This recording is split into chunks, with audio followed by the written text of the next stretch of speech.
Ladies and gentlemen, have you ever felt lazy, or have you ever put things off that you should do, but you think, oh dear, that's a little bit hard? Well, that's how I am at the moment. I have one more chapter to do in the Charleville history, and that's the business of the Mangalore affair. And it's a little bit complicated, and I haven't quite thought it through as yet, but, as I do a script in my head. And so today I was thinking of something else, another plan.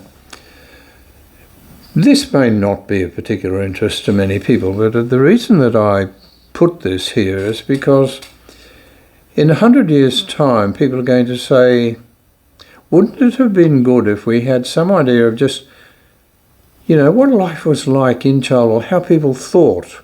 What were the little peculiarities of their lives?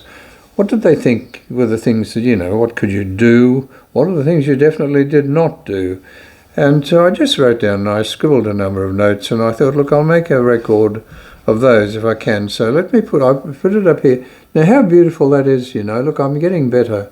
And I've got number 1 there, but maybe that there's only 1. But anyway, 1, maybe 2. We'll see. What I thought I would do is this.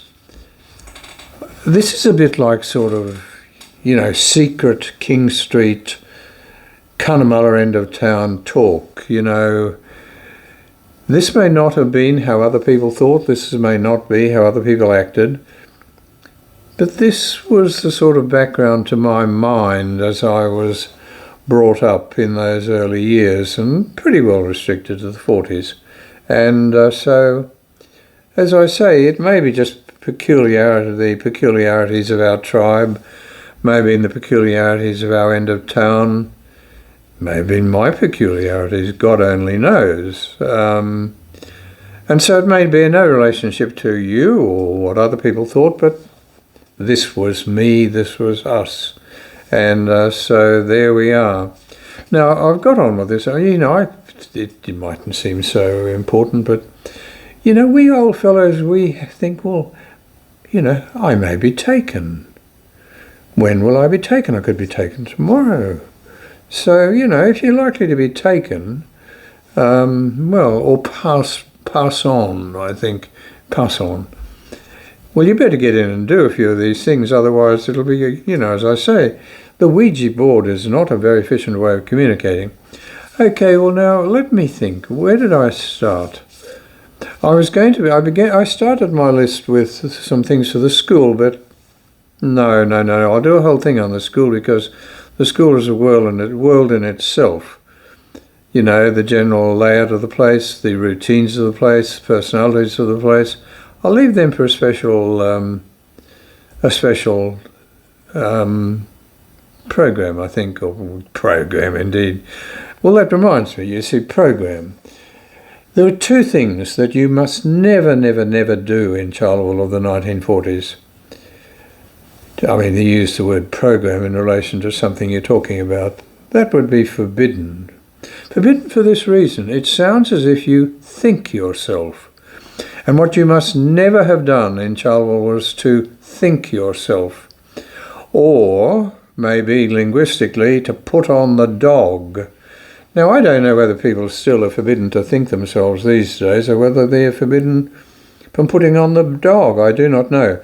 But they were cardinal sins, and you would never want to be accused of putting on the dog or thinking yourself. Oh dear, oh dear, oh dear. No. This is just a little, we'll call it a chapter or a talk, but not a program indeed. That would be both putting on the dog and thinking myself, and they would be double sins. Okay, well now let me think. What's the next thing? We lived at the bottom end of town, down the King Street way towards the gully, or, the far end of the gully, the Cunnamulla Road, the golf links, the sewage treatment works. As I say, it was not the dress circle. But I'm going to do a special, program or chapter on that, on King Street and that area around King Street. But we were very sedentary creatures in so many ways, and We didn't have to move too far north, but certainly by the time we got to Will Street, we didn't like going much beyond Will Street, except when we went into Alfred Street, because that was the other end of town.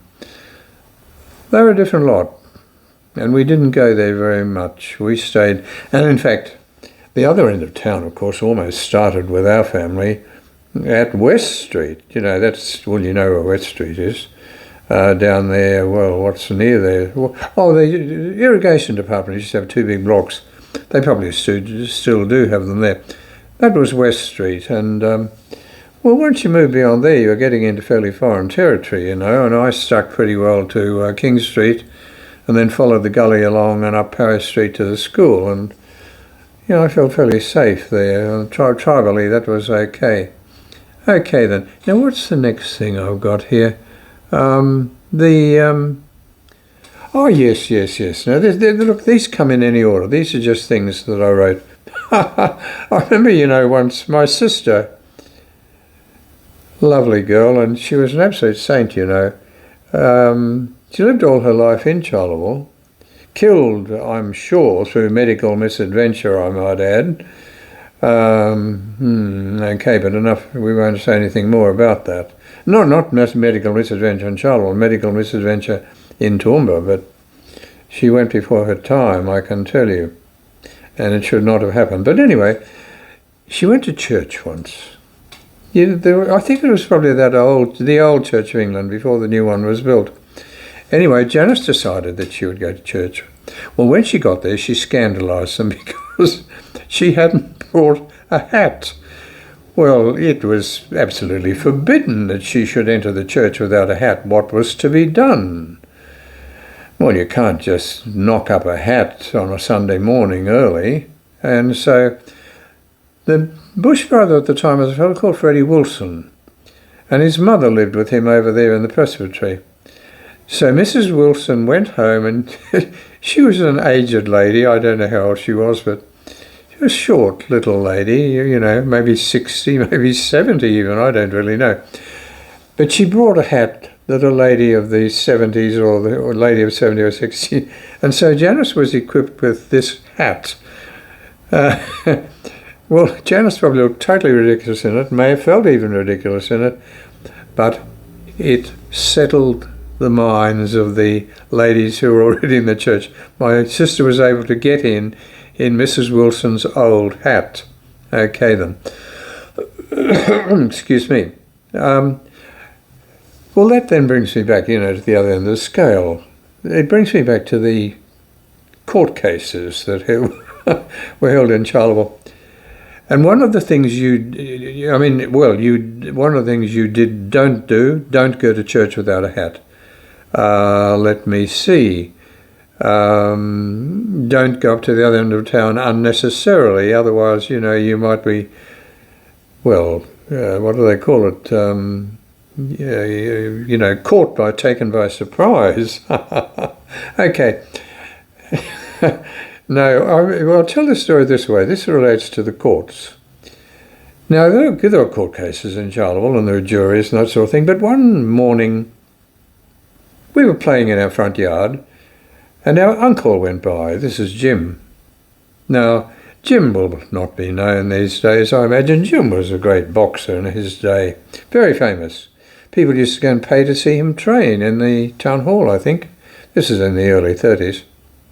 Anyway, Uncle Jim was walking past one day early in the morning, and of course, you know, we were out in the front yard doing nothing much. "Where are you going, Uncle Jim?" we said. "Oh," he said, he was going to the courthouse because he was going to be on a jury. Oh, well, you know, we thought this was big time. Well, we said, you know, what's going on? Well, as far as he knew, he was going to try the case, or he was going to be involved in a case of a man who'd hit another fellow over the head with a steel bar, or something like that. You know, it was not minor, that's for sure. Well, we said, "Are you going to find him guilty?" No, he said, on principle, he would not be finding the man guilty. He had certain views about what you did do and what you didn't do. And finding a man guilty was very much a don't do except in extreme circumstances. Now, if he had murdered a child, yes, he would give thought to a guilty verdict.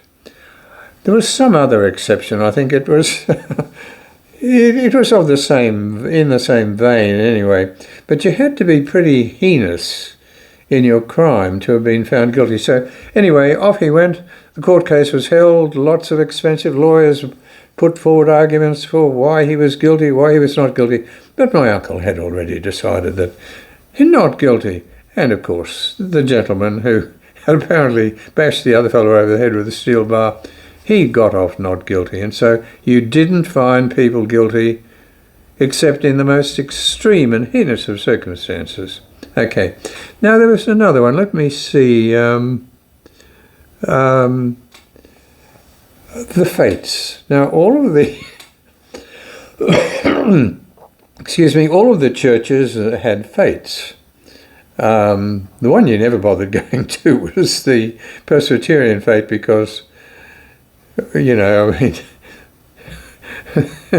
used to think they didn't believe in very much, and they didn't believe in this and didn't believe in that and so on. And they didn't believe in having fun.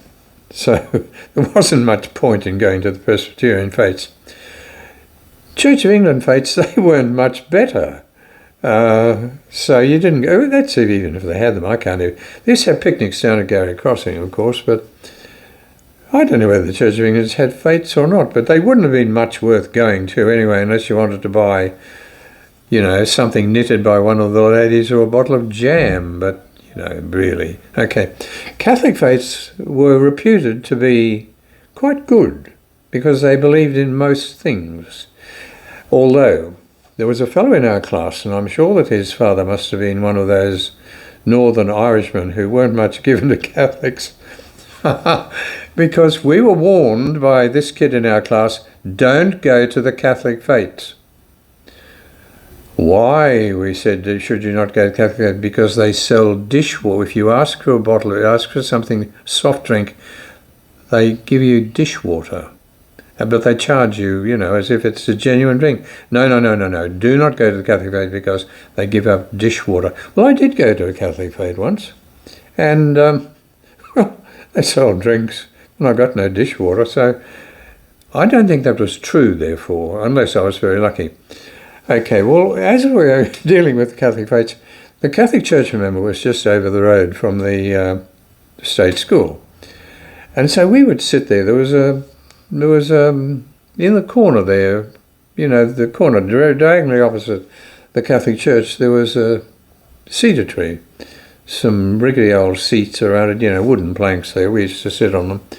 And so we'd look across and you'd see the nuns marching, two abreast.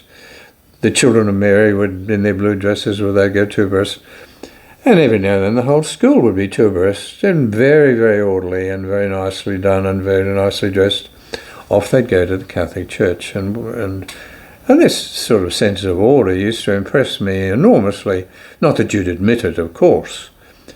It was a very brave convent school student who actually walked past up Watson Street, past the school, state school, to go to the convent school. Many did, of course, but one of the things you did if a convent kid went past was chant. Now, what do we say? Convent frogs sitting on logs. No, convent slobs sitting on logs, eating bellies out of frogs. Well, that was a fairly long-winded way of expressing disdain, but I think the convent kids had the better of us, because they came back with a very short, pithy reply. States, with the dirty old dates. Well, what reply could you make? And you were hardly likely to prove it. Oh, yes. But the Catholic Church, the old Catholic Church, though, was over there. It was a grand and wonderful building. The new one is sort of modern and all that sort of thing, but the old Catholic Church had two wonderful towers. But it was sort of, it was sort of forbidden territory in those days. But once, I crept over. I don't know when and how I managed to do it. But I was by myself, and so I must have feigned walking along over the road from Herriman's and up over the bridge, and I must have been by myself, no one to see me. Anyway, I ducked into the Catholic Church to have a look at it. Well, for years we've been saying unkind things about these Catholics, and we've been saying unkind things about the Catholic kids and the nuns and God only knows what not, and we probably, belittled the priests and God only knows what. Terrible, it was really awful. Into the Catholic Church I went. Well, I'll tell you what, did I get a shock. There was the smell of the incense. There were the flowers on the altar, the beautiful altar. It was very, high Gothic altar in those days. The statues and so on. Look, it was it was another world. I thought, oh my God, this is the most wonderful thing I have ever seen in all my life. And it made that, the little old Church of England with its simple altar very mundane looking in comparison. I was quite overwhelmed by it, and so I wish that I had sort of gone and had a look rather earlier. I don't know that I regretted, convent slobs and all that sort of thing, but nevertheless. Okay, now let me see. Where did I find another one? My writing is just so terrible these days. Okay then, now where do I go? I'll go to this page here. Yeah, no, that's a school one here. We'll go to the picture show.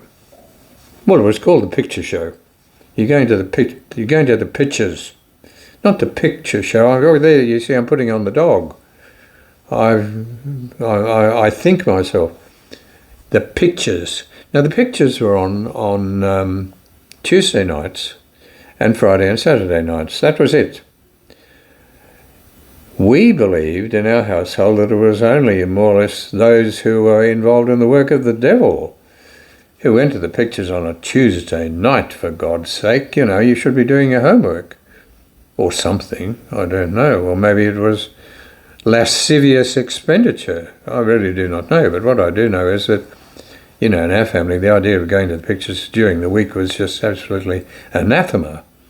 I don't think even we went on a Friday night. We went on a Saturday night. Mr. Martin used to paste up the posters on the big board, that was on that northern side of the town. Oh, they looked absolutely wonderful. Always would like to have got some, but I was too shy to ask. But the picture show itself, it's such a pity it was knocked down. It was a wonderful building. I don't know how many people it seated, maybe some hundreds, 500, 600, I don't really know, but certainly a lot of people. And it even had a baby's crying room, which I don't know whether they exist anywhere else, but it was there.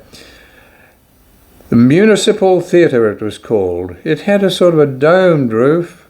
The lighting was very, very good, in a sort of an Art Deco style. It was warm and cool. Oh, how wonderful. Which was very frightening, in winter, because you'd come out of the pictures, they might end about 11 o'clock or whatever it may have been. And in the theatre it would have been lovely and warm. And you would go out into the cold of a Charleville winter, 0 degrees or whatever it may have been. And you'd get home and your ears would be burning from the cold. Oh, it was absolutely terrible. But there was another problem. It was a big theatre and it held many, many, many people. But at the interval, and there was always an interval, because the pictures had, the routine was this. You began with the newsreels and occasionally a cartoon. And if there was a cartoon, the people would stamp their feet on the floor and yell and cooey and carry on. Oh, it was wonderful. But we didn't have a colour cartoon every week, but, one would turn up periodically and boy, the thunderous applause and thunderous stamping. Oh, it's a wonder the floor survived. But that was colour cartoon. Then you went on to the newsreels. Then you went on to the lesser of the two pictures. There was a sort of cheap one, I think, to hire. And then the main picture was after interval. But people had to go to the toilet. Now, there were no toilet facilities within the theatre. But there was a piddly is hardly the word for it, but about the word. There was a piddly little public WC sort of, on the northern side down behind it.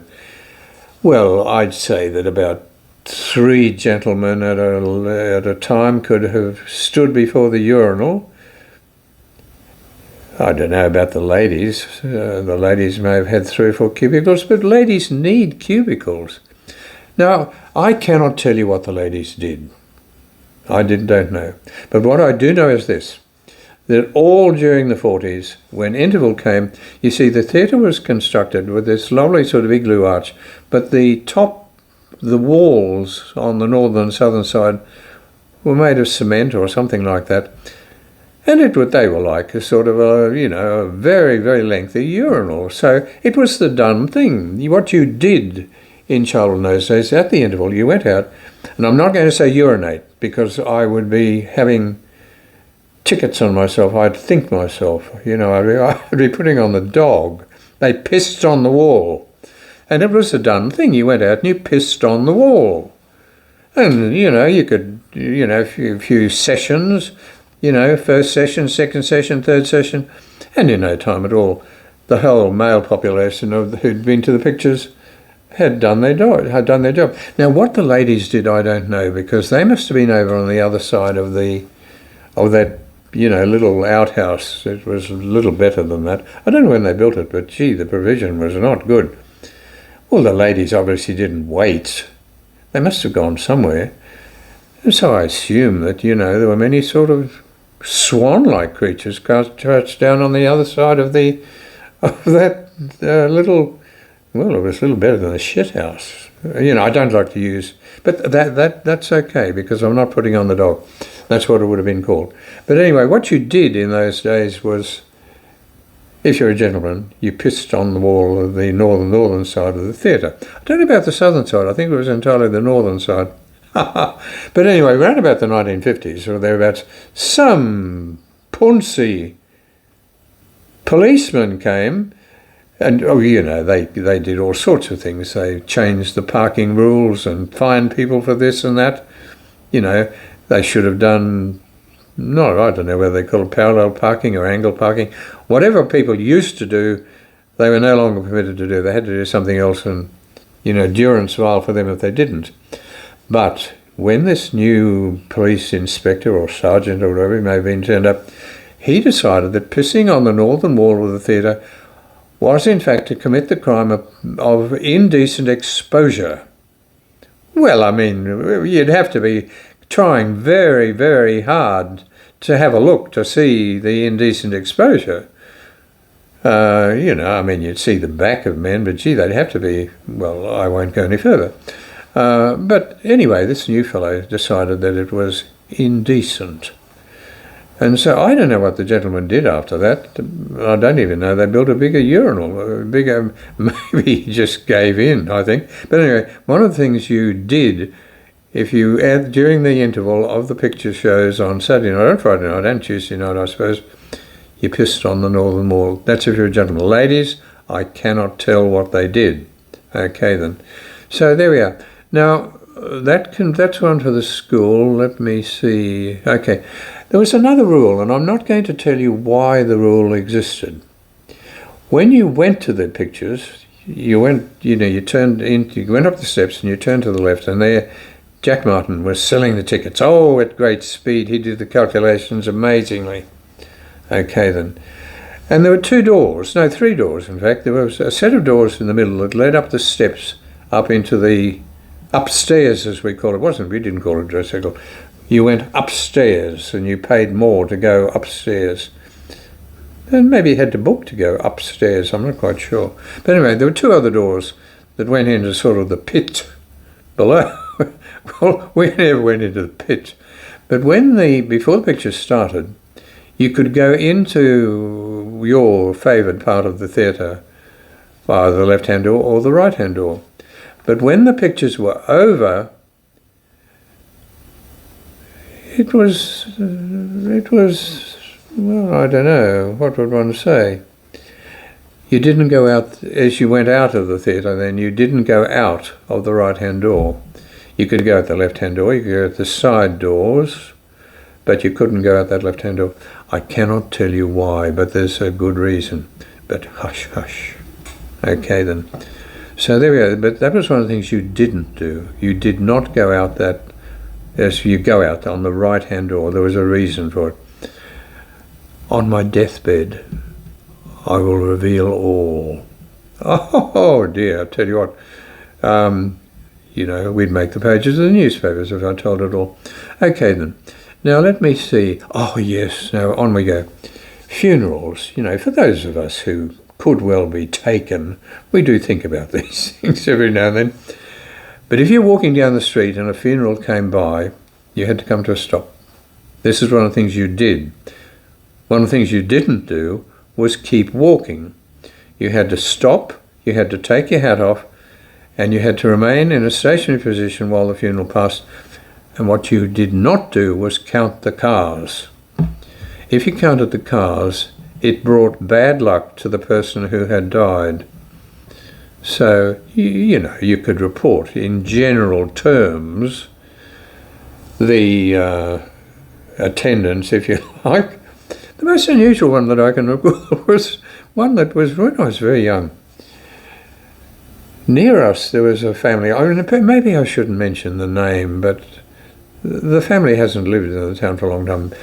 But anyway, this family. The old husband in the family died. They lived in Carter Street. And anyway, he died. The son, who was about the same age as some of my younger uncles, rode by on his bike, in that sand of King Street that was there then. "Betcha 5 bob Dad's dead." Well, of course, they didn't take him up because, if he was betting 5 bob, maybe the odds weren't very good in your favour. Well, of course, Dad was dead. Okay, then. Well, Dad was the undertaking part of it. There used to be another undertaker, not just Benny's. This was Rice's. Didn't do much business. And they had a shop, their parlour, if we'd call it, that was like the little shop next door to Harriman's house. And Harriman's house was next door to the, Harriman's garage, Cobb & Co garage, then Harriman's house, then the first shop after that. And I think maybe separated by an empty shop from the butchery. You wouldn't like them to be together, but, this was Dunn's Butchery, Mick Dunn. I think there was an empty shop there on the left of his shop, and then there was Rice's, but Rice's didn't do much trade, Rice's had one of these, it was an angular Victorian vehicle with arum lilies embroidered all around it, they didn't have much trade, mainly Catholic trade. But anyway, well, Dad was dead, and so you wouldn't have taken it on for, 5 bob. Well, Mrs. Fisher, erase that. Never you mind. His wife decided that she didn't really want to go up to the funeral parlour, and she decided she would wait at the little hut that used to be in the, down the central path of the funeral, of the cemetery. She decided she'd wait for the cortege to arrive there. And my grandmother went over to keep her company. And so the cortege cut across that block that was one of the 2 blocks belonging to the irrigation department. Well, first of all, there came the writer's hearse containing Mr. X. Behind it came Chooky, the son, on his bike.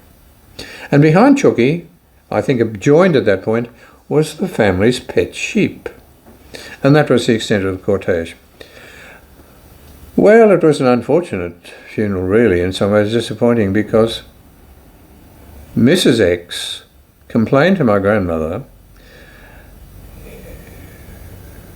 loudly that the undertaker had used her best ironing cloth, her best ironing blanket, to wrap Mr. X in, which seemed to her to be a bit of a waste. But they had expended 5 shillings on a slab of rainbow cake for the wake. But there was no one to attend the wake, so it was, a waste of money. But if that funeral had passed by, you would have stopped, taken your hat off, and you would certainly not have counted the cars. Now, in this instance, there were no cars to be counted, but nevertheless, it's not really an amusing thing. It's really a case of, this is what the poor people in town, this was the, their lives.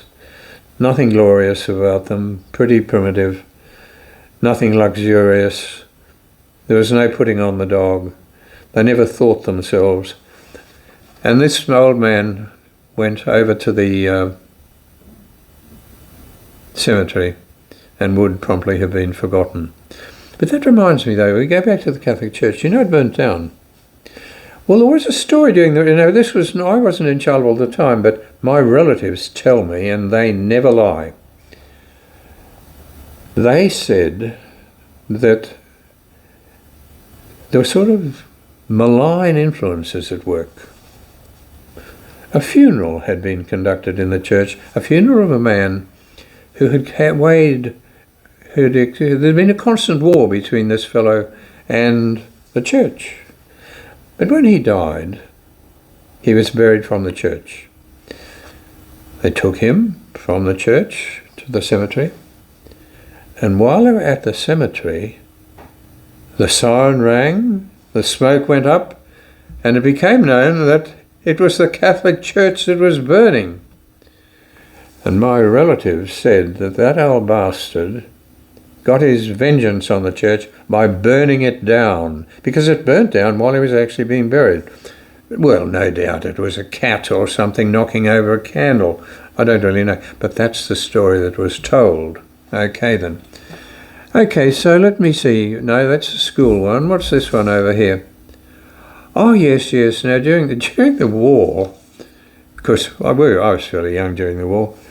Let me see, 43, 44, 45. I was 7 when the war ended. But my mother used to fear for us, because we'd go up to just around the corner in Paris Street, there was what we call the Little Shop. It was run by the Moores in those days. Nice family. And a kindly family, I might add, because we often went to the shop and we'd say, we want this and we want that and we want something else. And we'd gather this big armload of stuff and we'd say, Mr. Moore, Mum will pay you next time. Or Mr. Moore, book it. Well, Mr. Moore kept a book. And we obviously eventually paid. But anyway, outside that little shop, there was a big sign there, Bex, B-E-X, Bex. I remember it clearly. That's how I learned to read, from Bex. I knew that B said B, and X, well, B-E-X obviously was Bex. My first lesson in phonics. Anyway, we used to go to the shop. We had, God, I'm about to be taken. We had an aunt called Elsie. I don't know how much older than we were. Elsie might have been, say, I don't know, let me think. I went to 5. She took me to school on the first day. She may have been a girl about 10, 11 or 12 or something. That meant she was 6 or 7 years older than we were, I think. And she was no Rhodes Scholar or anything like that, but she took me to school. But nevertheless, she'd go up to the shop with us sometimes. And my mother used to be fearful because we'd all stand outside the shop doing the Hitler salute, Hail Hitler, Hail Hitler. And Mum thought we would surely be reported, but fortunately we were not. And, excuse me. But, we would have been forgiven as children. But sometimes then, of course, it was wartime. And I'm fairly sure, that during wartime, even the street lights were out, because I know that when we used to go, summer, we'd walk down the road. We might walk down to my grandmother's place. It was sandy and so on. But of course, in summer, we probably walked down that way too. And I know we used to worry about seeing snakes because we couldn't see anything. I'm fairly sure that the lights were out. But certainly, one of the routines that we had during the war was every night you had to pull down the blackout blinds. So you'd pull the blackout blinds down, and at dusk each day, have you pulled the blackout blinds down? So we would pull the blackout blinds down. So there was no light emanating from any of the houses in Charleville because there was a fear that a Japanese plane, in fact probably 100 Japanese planes, might well fly from up around Darwin or the highlands of New Guinea or something to bomb Charleville and then return. So we couldn't take any risk of that. So we had but anyway, fortunately, when the war was over, the blackout blinds went. That was the end of them. But there's another thing that I remember so well. This sort of relates to schools, but anyway, I will mention it as a tribal habit of our family. My father, you see, was born in 1915, and he liked the old ways. And he saw himself as a sort of, the Aussie battler. So there are all sorts of luxuries that the Aussie battler eschewed. And he used to tell, how we were brought up on bread and dripping, and they probably were. You get a bit of bread and you'd have this tin of rancid fat which had been cooked over and over and over again. But apparently it was delicious, because no one could cook liver and chops in the way my father did, that's for sure. But he wasn't given to showering luxuries upon us, that is absolutely certain. We had no hot water in winter. We used to heat a kerosene drum of water to have a bath in, because somehow or another some swine on the council or whatever channeled the hot water to the other end of town, and we were on the cold end of town. We had no hot water at all during winter, which was a bit uncomfortable. Anyway, we used to share we used to share this kerosene tin of water, which would be warmed up on the stove. I don't know, we bathed in about 2 inches of water, I think. And, it was pretty soupy, I would say, by the time we finished. But nevertheless, but anyway, enough of that one. Charleville wasn't a place that had a lot of rain, and so as we didn't have a lot of rain, well, just as we didn't need a hot water system of any kind, because we had the hot bore water, my father overlooked the fact that we had cold bore water in winter, but that didn't count. Now, in the same way, we never had raincoats. And we never had raincoats because it didn't rain much in Charleville, and therefore why would you bother buying them? Now, I'm not quite sure what raincoats looked like in those days.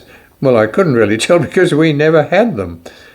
But my father periodically would be seized with the idea of making do. And he would say that when he was young, if it rained, you'd get a sugar bag, those Hessian sugar bags, fold it in on itself, and like Little Red Riding Hood, you'd put it over your head, and off you would go to school in your Hessian sugar bag raincoat.